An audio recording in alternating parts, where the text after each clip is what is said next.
Good morning, welcome to news analysis. నేను జ్యోత్స్న. డిస్కషన్లోకి వెళ్లే కన్నా ముందు వివిధ పత్రికల్లో వచ్చిన వార్తా కథనాలను ఒకసారి చూద్దాం. తెలంగాణ వార్తా పేపర్స్ చూసినట్టయితే ముందుగా ఈనాడులో వచ్చిన కథనాలు చూద్దాం. ఈనాడులో మనకు ప్రధాన వార్తలుగా సమప్రాధాన్యతతో రెండు వార్తలు చూడొచ్చు. ఒకటి లెఫ్ట్లో ఉన్న వార్త విషయానికి వస్తే, జిల్లాల హద్దుల మార్పుపై కమిషన్ అంటూ కేంద్ర ప్రభుత్వం 2027 మార్చి 31 వరకు జిల్లాలు, రెవెన్యూ డివిజన్లు, మండలాల సరిహద్దులు మార్చొద్దని గడువు విధించింది. అది ముగిసిన తర్వాత జ్యుడిషియల్ కమిషన్ వేసి సమస్యను పరిష్కరించే ప్రయత్నం చేస్తామని ముఖ్యమంత్రి రేవంత్ రెడ్డి స్పష్టం చేసిన విషయాన్ని ఇక్కడ హైలైట్ చేస్తూ, ఇక జూన్ 2లోపు ఆదిలాబాద్ విమానాశ్రయానికి భూమి పూజ, డిసెంబర్లో ఆడబిడ్డలకు చిలకపచ్చ రంగు చీరల పంపిణీ, పిప్పిరి బహిరంగ సభలో ముఖ్యమంత్రి రేవంత్ రెడ్డి. ఇక 1239 కోట్ల పనులకు ప్రారంభోత్సవాలు, శంకుస్థాపనలు. మరో ప్రపంచ నిర్మాణమే మా లక్ష్యం అని అంటున్నారు డిప్యూటీ సీఎం భట్టి విక్రమార్క. పిప్పిరి సభ నిర్వహణ ఆలోచన సీఎందే అని చెప్పేసి భట్టి విక్రమార్క అన్నారు. ఇక బాసర క్షేత్ర అభివృద్ధికి శ్రీకారం, 225 కోట్లతో ఆలయ అభివృద్ధి పనులకు సీఎం శంకుస్థాపన, మనవడికి అక్షరాభ్యాసం చేయించిన సీఎం రేవంత్ రెడ్డి దంపతులు. ఇక రైట్ సైడ్ కనుక చూసినట్టయితే, ఇంకొన్ని గంటలే అంటూ పైన టాప్లోనే ఈ వార్తను చూడొచ్చు. హర్ముజ్ జలసంధిని పూర్తిగా తెరిచేందుకు అమెరికా అధ్యక్షుడు డొనాల్డ్ ట్రంప్ ఇరాన్కు విధించిన గడువుకు కొన్ని గంటలే మిగిలి ఉన్న వేళ పైన టాప్లోనే ఈ వార్తను చూడండి.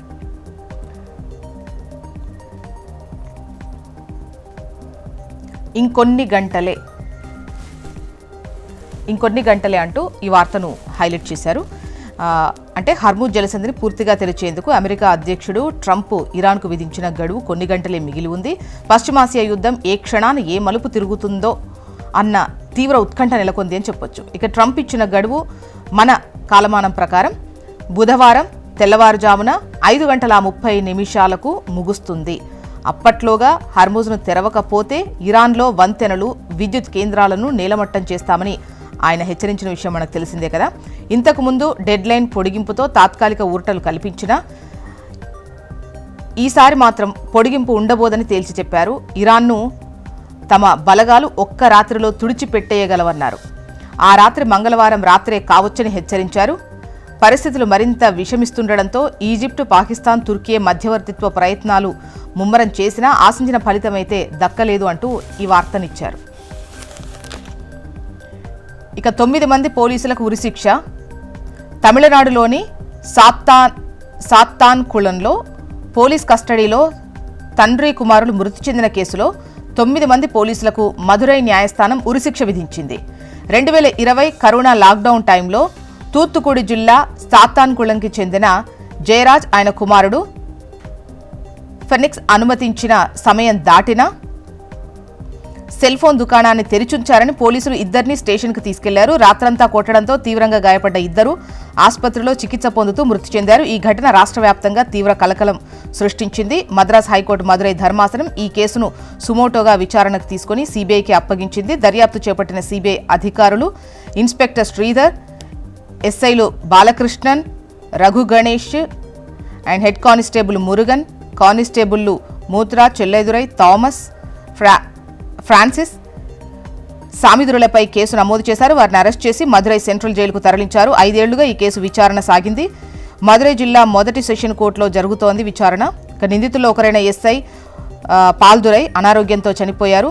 మిగిలిన 9 మందిని దోషులుగా గుర్తిస్తూ గత నెల 23న కోర్టు తీర్పిచ్చింది. 9 మంది పోలీసులకు ఉరిశిక్ష. నెక్స్ట్ ఆంధ్రజ్యోతి. ఒక్క రోజులో ఇరాన్ను అంతం చేస్తాం, ఆ దేశాన్ని ఒక్క రాత్రిలో ఆక్రమించుకోగలం, ఆ పని నేటి రాత్రే జరగొచ్చు అని ట్రంప్ హెచ్చరికను ఇక్కడ హైలైట్ చేశారు. ఏదైతే హర్ముజ్ జలసంధిని ఓపెన్ చేయాలి, నౌకల రాకపోకలకు అనుకూలంగా ఓపెన్ చేయాలి అని చెప్పేసి మరోసారి గడువు వించింది ఏదైతే ఉందో, రేపు తెల్లవారుజామున అంటే బుధవారం తెల్లవారుజాము గడువుకు ముగుస్తుంది. సో ఈలోగా చెయ్యాలి, మళ్ళీ గడువు విధించే అవకాశం లేదు అంటున్నారు. ఒకవేళ మా దాడి అంటే హర్ముజ్ జలసంధి ఓపెన్ చెయ్యకపోతే వంతెనలు, విద్యుత్ కేంద్రాల లక్ష్యంగా దాడులు చేస్తామని చెప్పేసి ట్రంప్ హెచ్చరించారు కదా. సో గడువు కూడా ముగియకముందే ఈరోజు రాత్రికే జరగవచ్చు అని కూడా మరోసారి హెచ్చరించిన విషయాన్ని ఇక్కడ ప్రస్తావించారు. ఇక రాక్షసులను మళ్ళీ రానివ్వం. గత ప్రభుత్వ హయాంలో భార్యాభర్తలు మాట్లాడుకునే పరిస్థితి ఉండేది కాదు. ఇప్పుడు ప్రజలంతా స్వేచ్ఛగా బతుకుతున్నారు. 6 గ్యారంటీల్లో కొన్ని అమలు, దశలవారీగా అన్ని తుమ్మిడిహెట్టి వద్ద ప్రాణహిత చేవేళ్ల నిర్మిస్తాం, ఈసారి బతుకమ్మ పండగకు చిలకపచ్చ చీరలు, పిప్పిరి బహిరంగ సభలో ముఖ్యమంత్రి రేవంత్ రెడ్డి. కాంగ్రెస్ సీఎంల కృషి మీ ఖాతాలోనేనా? పినరయి వ్యాఖ్యలపై రేవంత్ 6 పేజీల లేఖ. నేడు కేరళకు రేవంత్ 4 రోడ్ షోలు. 9 మంది పోలీసులకు మరణ శిక్షకు సంబంధించి కూడా ఇక్కడ వార్తను హైలైట్ చేశారు. తమిళనాడుకు సంబంధించి తలా 2 చొప్పున మరణదండనలు. తమిళనాడులోని సాత్తాన్కుళం తండ్రి కొడుకుల లాకప్ డెత్ కేసులో మధురై కోర్టు సంచలన తీర్పు. ఇక మరోవైపు మేలో ముహూర్తం, ఎన్నికల టీం ఏర్పాటు దిశగా అడుగులు. 5 రాష్ట్రాల ఎన్నికల తర్వాత రాష్ట్ర కేబినెట్ పునర్వ్యవస్థీకరణ. నెక్స్ట్, నమస్తే తెలంగాణ.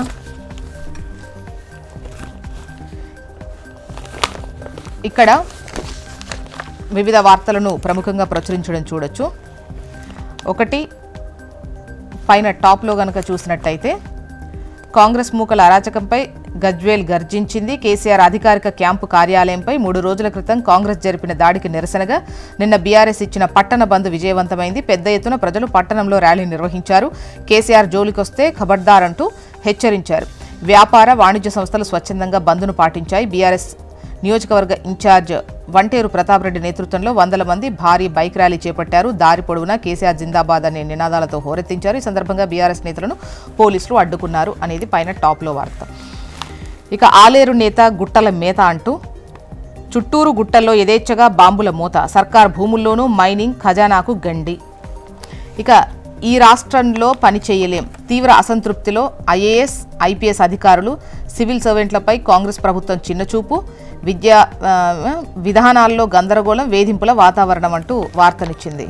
ఇక మా భూములు మాకేనని నాదర్గుల్ భూముల్లో కదం తొక్కిన రైతులు, కంచెను ఛేదించుకొని వెళ్లిన రైతు కుటుంబాలు, వారికి మనోధైర్యాన్నిచ్చిన హరీష్, సబితారెడ్డి, లచ్చమ్మకుంటను పరిశీలించిన ఇరిగేషన్ ఇంజనీర్లు. మా మాటే విననప్పుడు గ్రామసభ ఎందుకు, ప్రజాభిప్రాయ సేకరణ లేకుండా నోటీసుల, మా అభ్యర్థనను ఎందుకు పట్టించుకోరు, బాధితులతో చర్చించకుండా ఏకపక్ష నిర్ణయాల, అభివృద్ధిపై ముఖ్యమంత్రికి ప్రణాళిక ఉందా, గ్రామసభలో మధుపాక్ నివాసితుల ఆగ్రహం. నెక్స్ట్,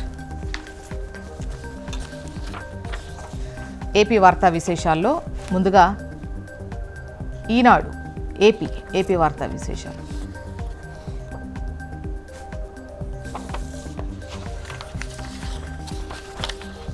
ఏపీ వార్తా విశేషాల్లో ముందుగా ఈనాడు, ఇది తెలంగాణ పేపర్. రైట్, ఆంధ్రజ్యోతి చూద్దాం.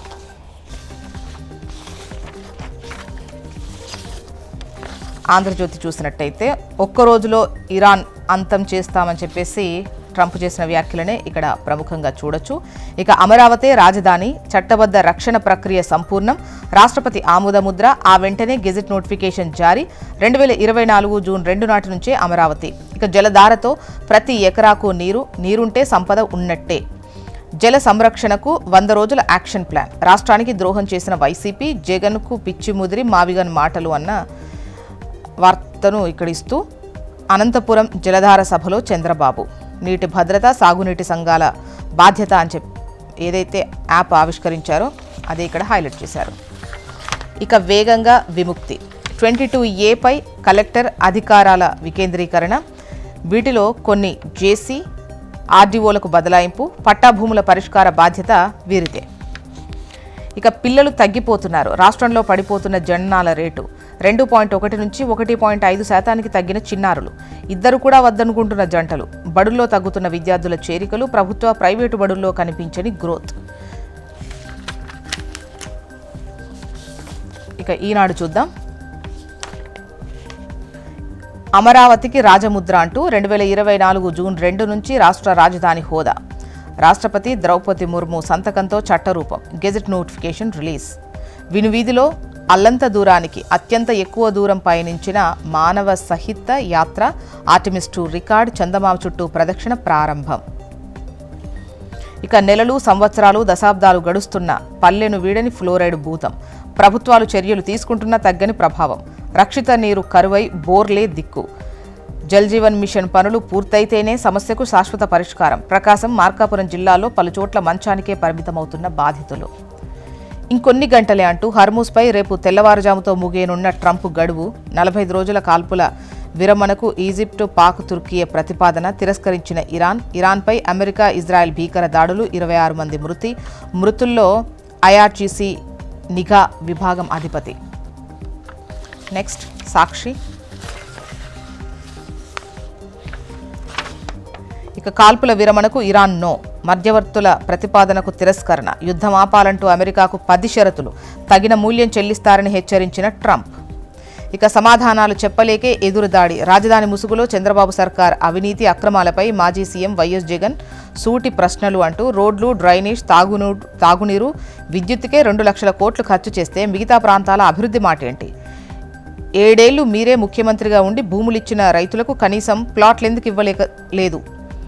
సెల్ఫ్ ఫైనాన్సింగ్ ప్రాజెక్ట్ అయితే అమరావతి కోసం ఇప్పటికే 47,387 కోట్ల అప్పు ఎందుకు చేస్తున్నట్టు? బటన్లు నొక్కడం పెద్ద విషయం కాదన్న బాబు ఇప్పుడు ఉద్యోగులకు జీతాలు ఎందుకు ఇవ్వట్లేదు అని చెప్పేసి వార్తనిచ్చారు. ఇక 9 మంది పోలీసులకు ఉరిశిక్ష అన్న వార్తనిస్తూ అరుదైన కేసులో మధురై కోర్టు ఇచ్చిన సంచలన తీర్పిది. ఇవి సాక్షిలో వచ్చిన కథనాలు. మొత్తానికి ఇవి ఇవాళ వివిధ పత్రికల్లో వచ్చినటువంటి వార్తా కథనాలు. ఇప్పుడు ఒక చిన్న బ్రేక్ తీసుకుందాం. బ్రేక్ తర్వాత డిస్కషన్లోకి వెళ్దాం. Stay tune.